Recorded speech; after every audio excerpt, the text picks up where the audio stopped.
is Charlie a cop. He tells them at certain points, nobody better be wearing a wire. In fact, he even says at one point, maybe we should have our meetings in a hot tub, so I know no one's wearing a wire. You're going to hear all this, ladies and gentlemen. He sends fake emails. He does all the things he wants, that he can do to try to keep his fingerprints off of these crimes, but they're everywhere. I told you the government he was arrested by the FBI. They seized his computer. All the contact information shows his relation to the accounts, account information, all the evidence, phone records, trading records, all of it is going to show his involvement. And ironically, for someone so paranoid about being caught, being recorded, in fact, there are certain points in the recordings that if he wasn't ripping people off for hundreds of millions of dollars, would be almost laughable. Because in the same sentence where he's just describing a federal crime, he'll go into something that has nothing to do with anything. He'll say, well, yeah, we'll pay the kickbacks, and oh, by the way, I'm just a venture capitalist. You're in the business of helping venture capitalists. In fact, it's all designed as part of the con. He knows he's being recorded, and every once in a while, he tries to throw out, again, the air of legitimacy. I urge you, as you listen to the evidence in this case, to keep your eye on the ball, on what's really happening, on what are people discussing. Well, the ultimate irony for a man who's so afraid of being recorded is that he records himself accidentally. Told you earlier that the defendant put up his wife's shares for that Caledonia, that $22 million that he pledged shares in her name as well. Caledonia threatened to sue her. Didn't make for a happy home life when your wife is being sued for $22 million and you're the cause. The defendant, who had sought to record a conversation with somebody else, left the recording device on. Picks up the phone after his fight with his wife and calls his partner in crime, Vince DeRosa.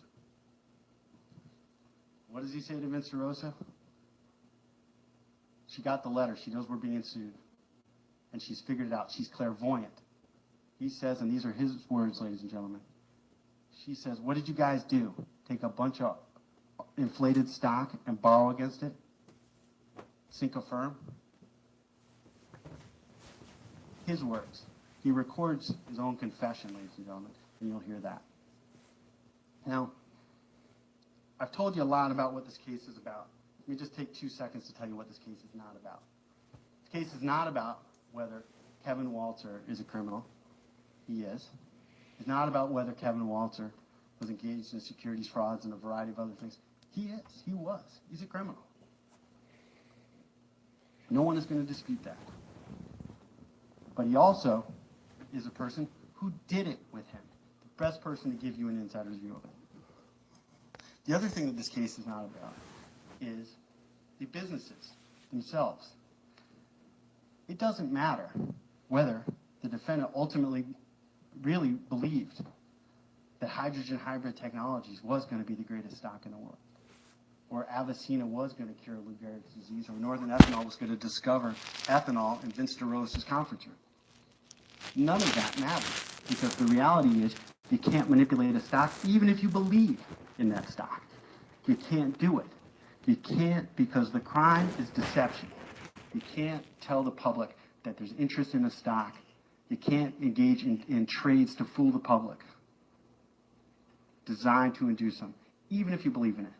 So as you hear the evidence, remember what this case is about and what this case is not about. Now, I saw how excited everybody was when the judge told you how long this trial was going to be. And I apologize in advance for its length. It's a massive fraud, and it has massive evidence. And we're going to do our best to put it on in the most efficient way possible. But there's a lot of, as I'm telling you this evidence, you can see there's a lot of different things to comprehend. And I just want to give you a little sense of what's coming. We're going to, in some sense, give you the end of the story first. Because the first witness you're going to hear from is Charlie, the undercover agent. You're going to hear where we end up. You're going to hear the defendant hire him to do the manipulation. You're also going to hear the defendant talk about the other stocks, the other 3 stocks. So you hear about him hiring him for Northanol, and during the course of his involvement with Charlie, he all discusses the 3 other stocks. We're going to give you the end first, and then we're going to walk through and show you how we got there. You'll hear from people he defrauded. You'll hear from people, Mr. Walter, who worked with him. You'll hear from the SEC, who will show you the trading records. You'll hear from some of the FBI agents and some of the other evidence that they pull. So again, I apologize in advance for what it is, but when you hear the term making a federal case out of it, that's what we do around here. The defendant is charged with 3 types of crime. One is conspiracy.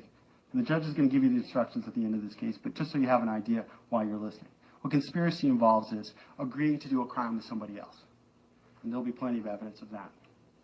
The other is 4 counts of securities fraud. 1 count for each one of the 4 stocks that I've described to you. Finally, he's charged with 2 counts of wire fraud. Basically means using some sort of wire as part of your fraud. A phone call, an email, and you'll see plenty of evidence of that. And the 2 counts refer to defrauding Caledonia, which is using the Avicena and the Neutron stock, and the other with regard to AccuVest, which involves using the Hi-Hi and Northern Ethanol stock to defraud. So, as the judge told you at the end of the case, we get to address you again. And at that time, my colleague Lou Lappin and I will ask that you render the only verdict that this evidence will sustain, and that's a verdict of guilty on all charges. And I thank you very much for your attention thus far.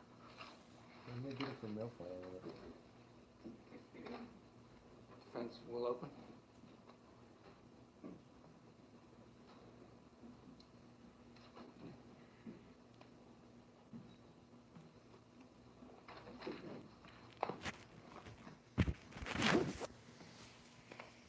Good morning, ladies and gentlemen of the jury. My name is Catherine Recker, and together with my colleague Mike Pisano, we represent George Giorgio.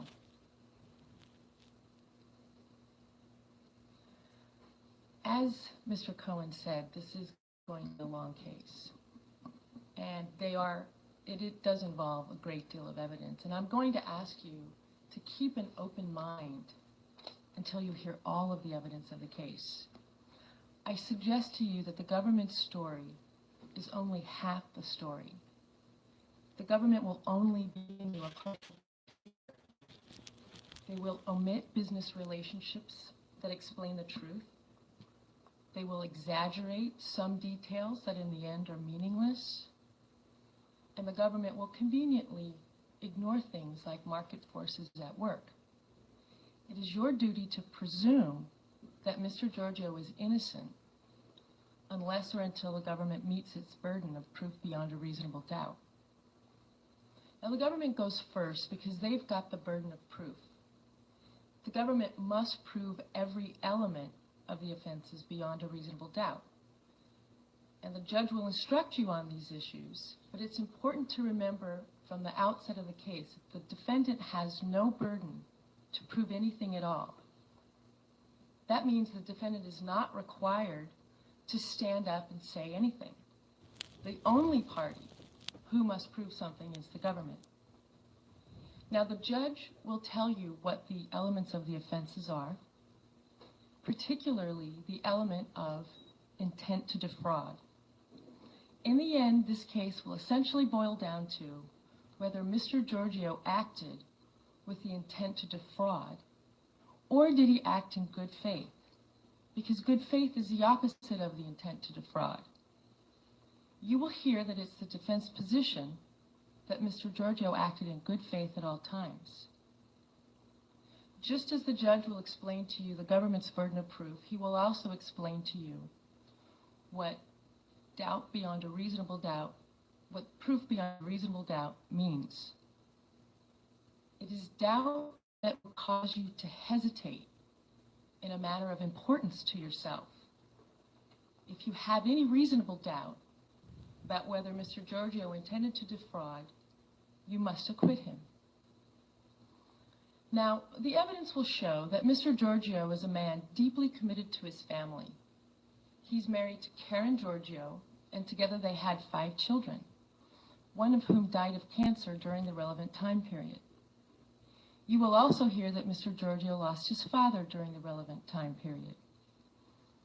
And yet he worked through these personal tragedies, motivated by his incredible work ethic, giving tirelessly of himself to the companies and the people he was working with.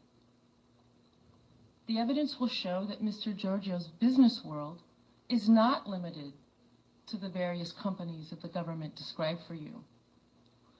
Indeed, the business matters that are involved in this case are only a small part of what Mr. Giorgio did in his day-to-day business life. He is known what is called a venture capitalist. He had extensive and wide-ranging business expertise. He was investing extensively in commercial and residential real estate. He was involved in land development. He was involved in helping start up software companies, and you'll come to know that he was very successful in that regard. He was involved in green energy companies, biotechnology, and industrial manufacturing. In other words, Mr. Giorgio is what you could call a builder of companies. He takes risks in working with companies that he believes in. Now, what kinds of companies are these? These are startup companies. They're companies that have a good idea, a sound fundamental. A company like Avicenna has some very valuable patents, and you'll hear more about that. These are companies with great potential, but they have no track record. Mr. Giorgio sees the potential, and because he is somebody who's not afraid to take risks, he plunges in, and he tries to help these companies reach the next level. Companies like these need nurturing and attention. Normal avenues of financing are not available to companies like these because they have no track record. As a result, these companies are chronically starved for cash, and they have a difficult time getting funding and financing. So what does Mr. Giorgio, a builder of companies, do? He advised management. He participated in the day-to-day decision-making engaged in by management and at the invitation of management. In this way, he ended up having influence with management, and indeed, management came to rely on him and to seek out his expertise and guidance. A builder of a company also raises tens of millions of dollars in financing, and you will hear that Mr. Giorgio did this. He addressed both the short-term and the long-term financing needs of these companies. He pounded the pavement on their behalf. He spent an enormous amount of time rooting out financing opportunities and securing legitimate financing. Now, with raising comes raising awareness. With each new round of financing, Mr. Giorgio introduced these companies to new potential investors. Some of these are big institutional investors who finance and help Fortune 500 companies. And others are investors who are much smaller in scale, who might be interested in becoming a co-builder together with Mr. Giorgio. The bottom line is that Mr. Giorgio finds investors who are interested in investing for the long term. Who is it that he brings in to invest for the long term? You will hear that Mr. Giorgio gets the people who are closest and dearest to him, his family and his friends. You will hear about Karen Giorgio, who's his wife. You will hear about Robert Watson, who's his brother-in-law. You heard the government mention, and I'll bring it up again, about Ron Wiles. Ron Wiles isn't a front. Ron Wiles is a very close business colleague who had worked for years with Mr. Giorgio with his own expertise and detailed background in finance. You will hear about Boris Emanuel, who's a friend of Mr. Giorgio's from childhood, And you will also hear about Mark Young, again, a high school friend. You will also hear about a friend named Alex Barati. Alex was a computer whiz, a genius with software. He came up with an idea that he was able, through working with Mr. Giorgio, to sell to a big publicly traded company. And he became a very wealthy person through his association with George Giorgio. You will hear a lot about each of these individuals through the trial. The government calls these people nominees. But the evidence will show that they are not. They are real people. They have real, legitimate investment concerns. Indeed, they have retirement concerns. Mr. Giorgio looked out for their interests. They put their trust in him. He looked out for them. In other words, he was the financial advisor to his friends and family. He felt obligated to them for them having put their trust in him. They wanted to invest because they believed in Mr. Giorgio and they believed in what he believed in. Startups with good ideas, promising technology that only needed financial stability. Yes, Mr. Giorgio wanted people to get interested in the companies that he was working with. Yes, he wanted people to buy the stock of these companies. This isn't any different from what any businessman or CEO involved with a publicly traded company wants: success for the company. You're going to hear from the beginning to the end of this case that Mr. Giorgio advised the people whom he got interested in these companies to buy and hold. They bought and they held. At the end of the day, they all essentially went down with the ship. No one is happy about that, and least of all, George Giorgio, who got them involved in these investments. For everyone involved, the investors, the company themselves, as well as the entities financing them, several things were true. Everybody benefited from a stable stock price. These were speculative stocks. They're no Google or Microsoft. Because they were startups, not very many people owned their stock and not very many people knew about them. As a result, whenever a large block of stock came up for sale, it was important to everyone that a buyer be available to buy that stock.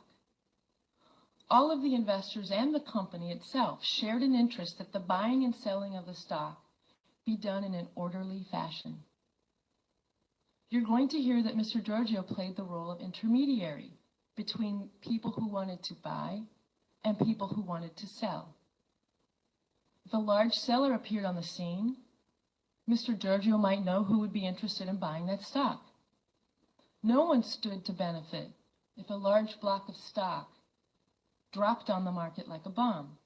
Everyone invested would get hurt by a massive sell-off of stock. Everyone, including Mr. Giorgio and his family and friends. Someone who is a builder of a company is someone who does what he can to the buyer when a block of shares becomes available. Mr. Giorgio functioned in this intermediary way to facilitate trades, to match up buyers and sellers, and in the end, to seek to try to prevent excess volatility in the market. Now, the government has alleged that matched trades and wash trades have occurred among parties in these proceedings. It's important to understand that buyers and sellers matching in the marketplace is the very foundation of how the stock market works. For every buyer, there must be a seller. The fact is, you cannot have a transaction completed without both of them. For a matched or a wash trade to be unlawful, there must be guilty intent by the buyer and the seller to deceive the marketplace. The evidence will show that in this case, criminal intent is lacking, for the simple reasons that Mr. Giorgio either did not participate in those transactions, he had no knowledge of them, or he executed them in good faith without criminal intent. Now, there are other groups of people, primarily in Canada, who invested in the companies that Mr. Giorgio was championing. The evidence will show that he had a relationship with some of these people, but others of these people he didn't even know. Indeed, the evidence will show that he doesn't even necessarily know who might belong in an investing group or not. One of these investors is Mr. Giorgio's colleague who's based in Canada named Vince DeRosa. He, as it turns out, is a very different investor than the kind that Mr. Giorgio is. The evidence will show that Mr. DeRosa is an extremely wealthy individual. He's a major player in many Canadian businesses, most of them having nothing at all to do with Mr. Giorgio. He was also a substantial owner of shares in the companies that Mr. Giorgio was working with. He was a significant source of funding for these companies. The evidence will also show that he was heavily invested in real estate, and some of the real estate investments he made with Mr. Giorgio. Now, while Mr. Giorgio had his group of people whom he advised and recommended in good faith to invest in companies he was working with, it turns out that Mr. DeRosa had his own group of people who had very different ideas about why they were investing and what their goals were.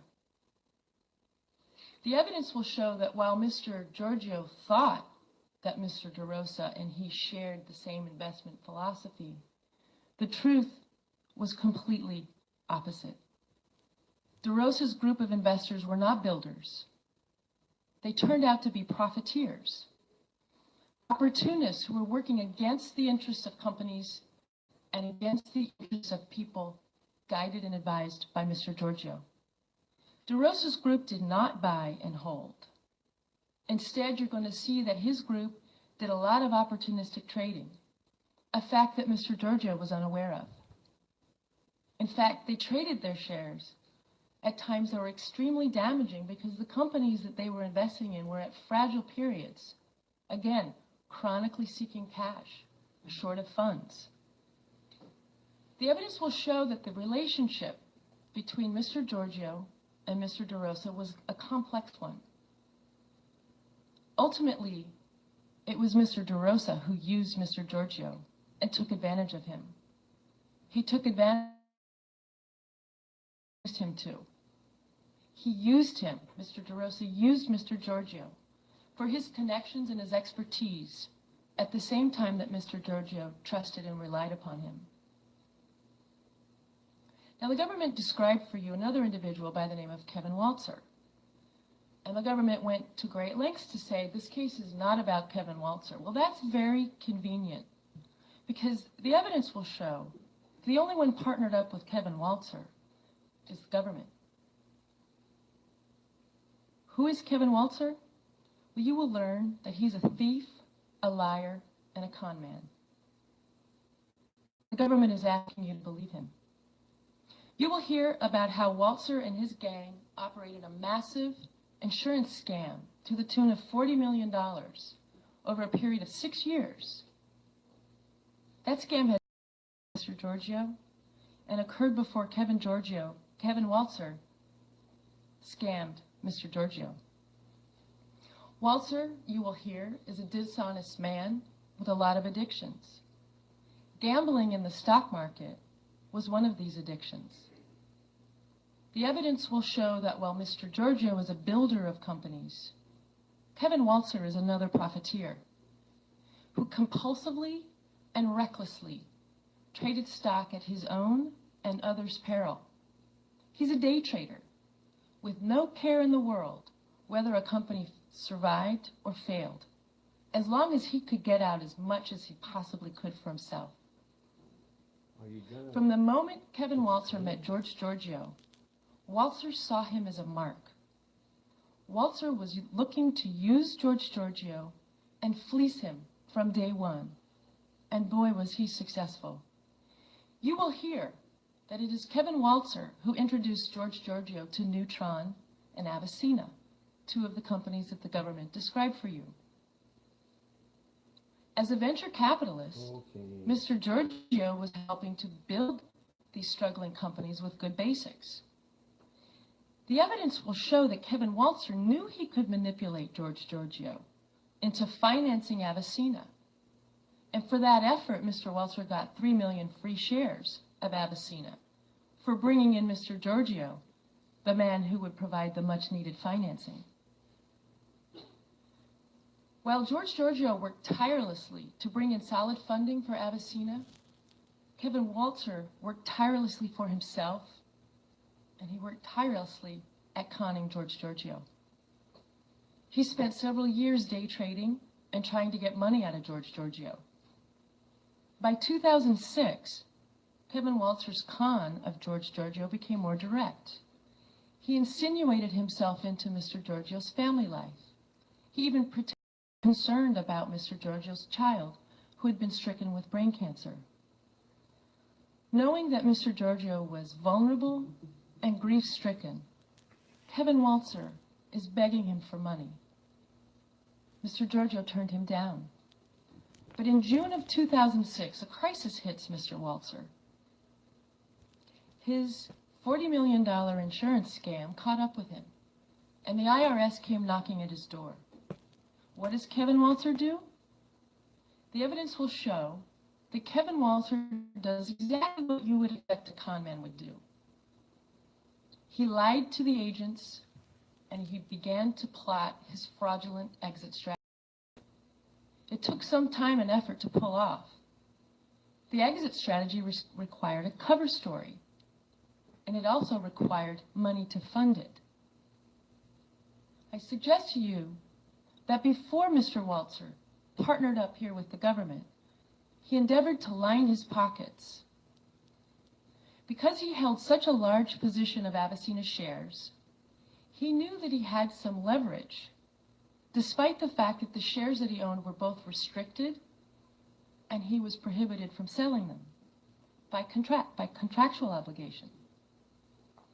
The evidence will show that Walzer knew that he could pose a threat to the viability of the Avicenna share price, to the company itself and all of its shareholders, if he were to dump those 3 million shares on the market. He first dumped 500,000 of those shares through a man named Fife, just to prove his leverage. Mr. Giorgio stepped in to preserve the stability of the share price. Otherwise, Walzer's massive sell-off would have caused massive instability in the market for Avicenna stock, and as a result would have seriously lowered the price of Avicenna stock. The evidence will show that Walzer came up with a cover story. It's another con of Mr. Giorgio. He persuaded Mr. Giorgio to buy his remaining shares because he needed $5 or $6 million to pay back the IRS for back taxes or face jail. Well, he's facing jail all right, but it didn't have anything to do with paying this phony cover story to pay back taxes to the IRS. He'd just been caught in his $40 million insurance scam. In total, Walzer persuaded Mr. Giorgio to come up with money to buy his Avicenna shares to the tune of $6 million. That was step one in his big con. And he was on his way, having accomplished that, to implementing his exit strategy. So he had lined his pockets, and now he was on to step two. That required that he accept the invitation from the government to partner up with them. He sold himself to Mr. Cohen and Mr. Lappin as a crook who changed his stripes. He wanted to make amends for his crimes, or so he said. Walzer said he could deliver to the government stock manipulators, and he told a lie about George Giorgio committing securities fraud. The evidence will show that this story is false, and that Mr. Walzer concocted this story to save his skin. The more people Walzer delivered to the government, the more he believed he would help to lower his jail term. This is just one more way in which Kevin Walzer viewed George Giorgio as a mark. There's a further con on the part of Mr. Walzer. You will learn that with Walzer, one fraud always follows another. Among the lies he tells the FBI is a lie about Vince DeRosa. Walzer knows in order to sell his story to the FBI, he's got to make it sound really compelling. He says to the government that he was threatened regarding the sale of his Avicena shares. The evidence will show that that didn't happen. To get their mark, now U.S. government and Kevin Waltz partnered up, tried for 14 months to get George Giorgio to do business with an undercover FBI agent named Charlie. For 14 months, the partnership of the U.S. government and Kevin Waltzer tape recorded Mr. Giorgio. The government will make much of what was said in these tapes, but the government will only offer you one interpretation, however, of the conversations heard on these tapes. The evidence will show another interpretation paints my client in a much different light than the government would have him in. In addition, you will be able to infer from the conversation that everyone speaking on this has an agenda. The government has an agenda to get George Giorgio. Kevin Waltzer had an agenda to help himself.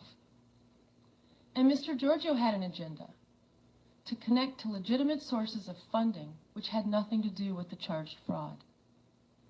Each participant, I expect you will come to realize, exaggerated his own importance, and each participant manipulated the conversation, trying to provoke a response that suited his agenda. You will hear that while Kevin Waltzer was working hand in glove with the government, he was also committing more fraud. While he was partnered up with the government, he continued to steal people's money. He was still hiding assets. Waltzer was still lining his pockets. Waltzer was still cheating people. He was lying to his new victim. At the same time, he was lying to the FBI. Now, eventually, Kevin Waltzer hits a glitch in his con of the FBI. Mr. Giorgio never did any business with Charlie in 2000. Even through 2008, through August, and despite a lot of talk, Mr. Giorgio didn't bite. Desperate to produce some results for the FBI, Kevin Waltzer pulled the trigger on a purchase of 16,000 shares of Northern Ethanol. The evidence will show that Mr. Giorgio did not direct this purchase, and that they were not Mr. Giorgio's shares. Waltzer then tried to get Mr. Giorgio to send him the so-called bribe money for these shares, but Mr. Giorgio didn't do that. Ultimately, the evidence will show that Kevin Waltzer tricked Mr. Giorgio into sending him the $5,000 that Mr. Giorgio thought was a personal loan to Mr. Waltzer. The evidence will show that Waltzer pulled out his old story about the IRS and his financial problems and conned Mr. Giorgio into showing up in Philadelphia on September 17th with the promise that he could discuss the details of this cover story. And he could also discuss with Mr. Giorgio what happened to the proceeds of all that Avicena stock that Mr. Giorgio had purchased. But Kevin Waltzer lied again. He wasn't there. Instead, the FBI was there and arrested Mr. Giorgio. Mr. Giorgio, I suggest, was the victim of a clever, conniving con man who fooled him, fooled the FBI, and he will want to fool you, members of the jury. Now, the government has alleged various forms of stock manipulations that are supposed to constitute fraud. I ask you to pay very careful attention to this evidence because I suggest to you that after you've heard all the evidence in the case, the fact of whether any stock manipulation actually took place will not be clear. And as a result, you will conclude that no fraud was committed.